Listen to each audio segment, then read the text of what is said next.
Welcome to the market money magnet guys. आज यहाँ इस वीडियो में हम बात करने वाले हैं एक ऐसे पेनी स्टॉक के बारे में जिसका स्टॉक प्राइस महज 6 रुपीज़ के आसपास है। आईटी स्टॉक ये एक है, लेकिन इसका क्लेम 530% के डिविडेंड का है, एज वेल एज फंडामेंटली इसको स्ट्रॉन्ग बोला जा रहा है। तो चलिए हम इसको एनालाइज करते हैं, देखते हैं कि सच क्या है और झूठ क्या है।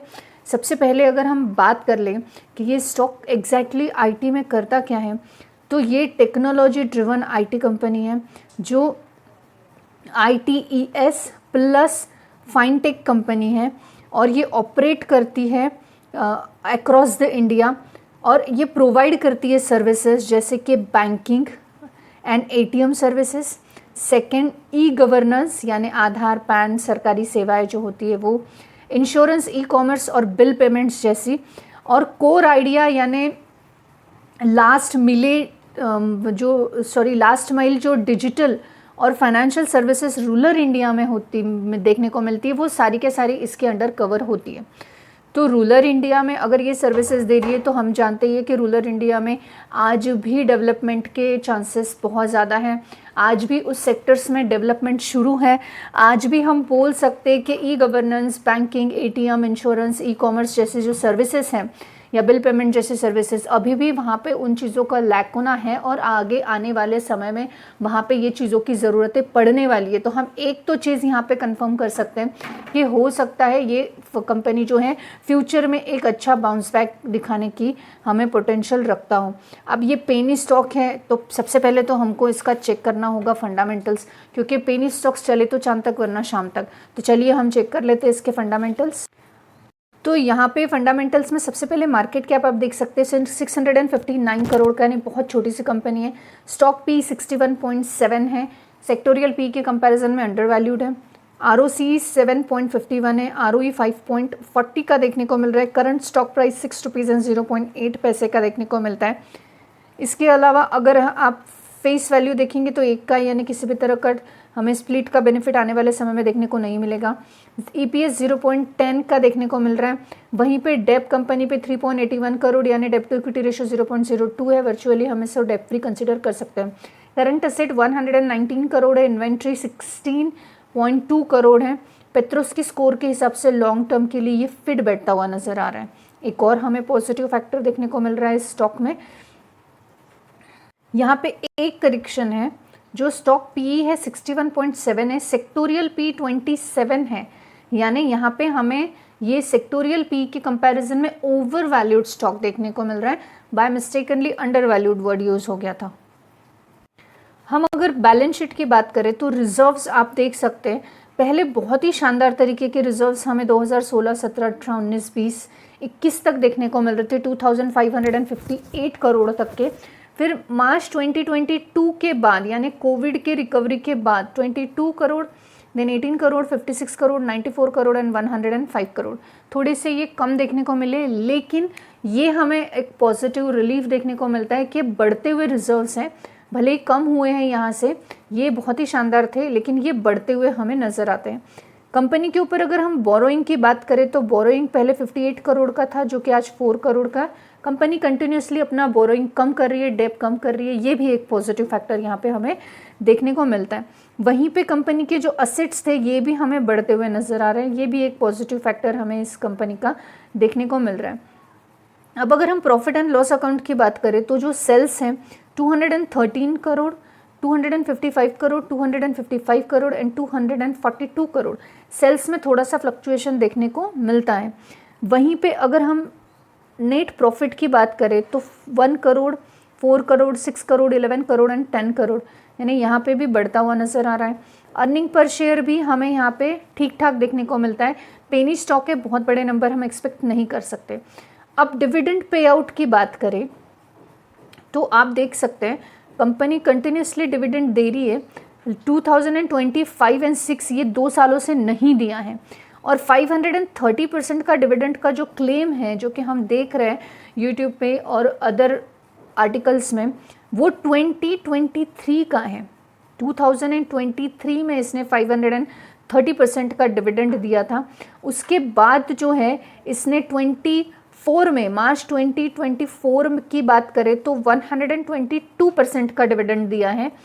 अभी 25 और 26 में किसी भी तरह का डिविडेंड का क्लेम नहीं है। तो ये बोलना कि ये हमेशा 550 का डिविडेंड देती है या इस बार 550 का डिविडेंड दिया है, ये एकदम गलत होगा। ये डिविडेंड उसने पहले दिया हुआ है। हाँ, पहले अच्छा खासा डिविडेंड पे किया है उसने हर साल। लास्ट 2 ईयर से इसने डिविडेंड पेड नहीं किया है। अब आ जाते हैं हम इसके शेयर होल्डिंग पैटर्न पे। तो यहाँ पर आप देख सकते हैं प्रमोटर का होल्डिंग 40.05% का है, एफआईएस का होल्डिंग 0.35% का है, डीआईएस का होल्डिंग 4.05% का है और पब्लिक का होल्डिंग 55.55% का है।